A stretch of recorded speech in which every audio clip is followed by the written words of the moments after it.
पिछले हफ्ते हमने डिस्कस किया था कि हमारा दिमाग रैशनैलिटी से ज़्यादा शॉर्टकट्स पर चलता है, because of which we not only over estimate our abilities, बल्कि कई बार हम लोगों को, लाइफ सिचुएशंस को जज करने में भी गलती कर जाते हैं। अगर आपने वो एपिसोड नहीं देखा, then here is the link, do watch it later. And in continuation to the last week's episode, इस वीक भी हम डिस्कस करेंगे ऑथर रॉल्फ डुबेली की किताब the art of thinking clearly से कुछ और पॉइंट्स जो हमें बेहतर डिसीजंस लेने में मदद करें। साथ ही साथ मैं आपसे शेयर करूंगी लास्ट वीक के कॉन्टेस्ट विनर का नाम।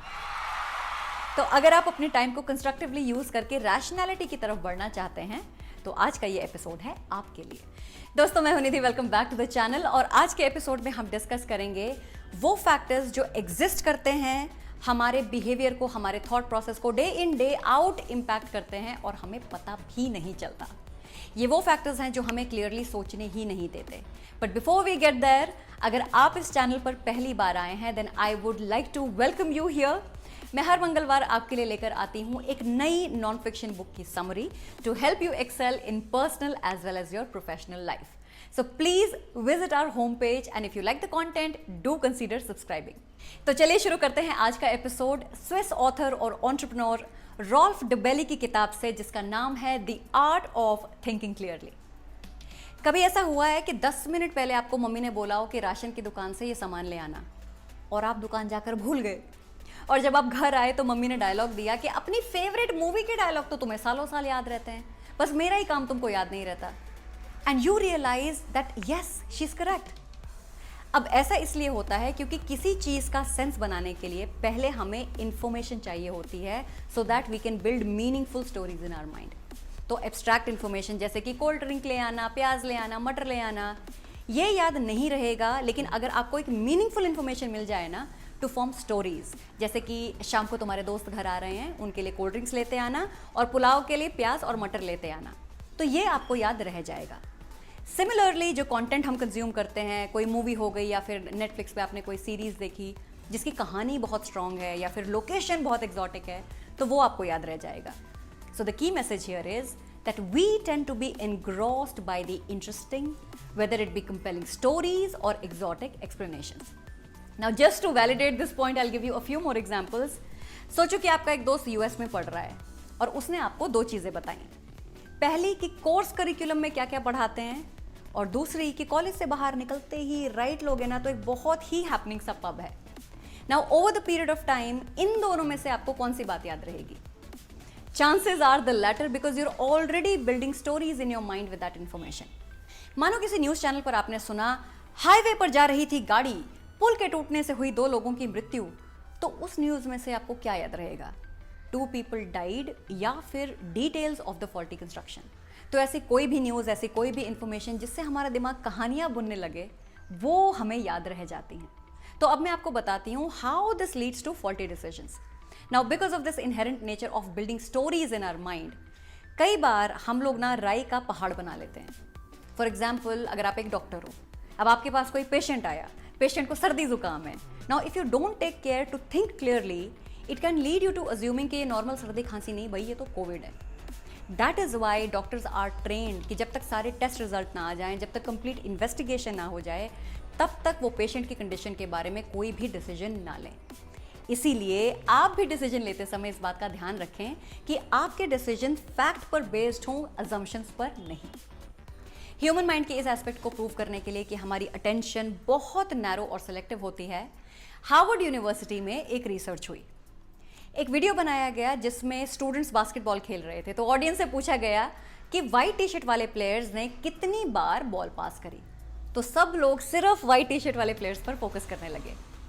फिर उसी ऑडियंस से पूछा गया कि आपने वीडियो में कुछ अनयूजुअल देखा क्या? Majority of the students did not notice कि जब वो वाइट टी शर्ट वाले प्लेयर्स पर फोकस कर रहे थे, उस समय गोरिल्ला की ड्रेस में एक लड़के ने कोर्ट क्रॉस किया था। So the key message here is that our attention is very selective and narrow. Now let's see how it interferes with our thinking ability.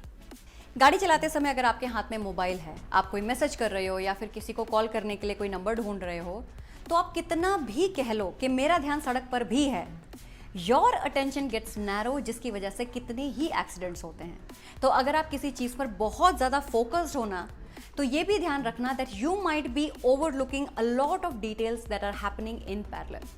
Professional life या पर्सनल लाइफ के किसी aspect के बारे में सोचना और डिसीजन लेना एज इट इज़ बहुत मुश्किल है, और ये डिसीजन मेकिंग और भी ज़्यादा मुश्किल हो जाती है when you have too many choices.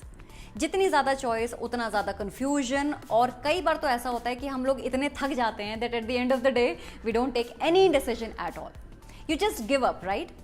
So the key message here is making decisions can be tiresome, especially when you are faced with many possible choices. अब ऑनलाइन डेटिंग साइट्स का ही example ले लो, इतनी ज़्यादा ऑप्शंस हैं that at the end of the day people are just overwhelmed with the options, और perfect partner कभी मिलता ही नहीं है। किसी की शक्ल अच्छी है, किसी का प्रोफाइल अच्छा है, किसी के मैनरिज्म अच्छे हैं, बट नोबडी इज। अब ऐसे में ये समझना जरूरी है कि परफेक्ट डिसीजन नाम की कोई चीज नहीं होती। जितने ऑप्शंस उतनी कंफ्यूजन्स, इसलिए focus on learning how to make a good choice rather than how to make the best choice. चलो एक और सवाल पूछती हूँ, अगर आपको डिसीजन लेना हो कि आप महिंद्रा स्कॉर्पियो खरीदोगे या टाटा सफारी, या फिर आप छुट्टियों के लिए गोवा जाओगे या मनाली, तो आप डिसीजंस कैसे लेते हो?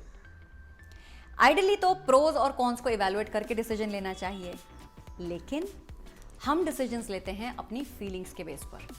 जहां हमारी फीलिंग्स जुड़ी हों, उस डिसीजन को हम सिर्फ सपोर्ट नहीं करते बल्कि जस्टिफाई भी करते हैं without realising that it might not be rational.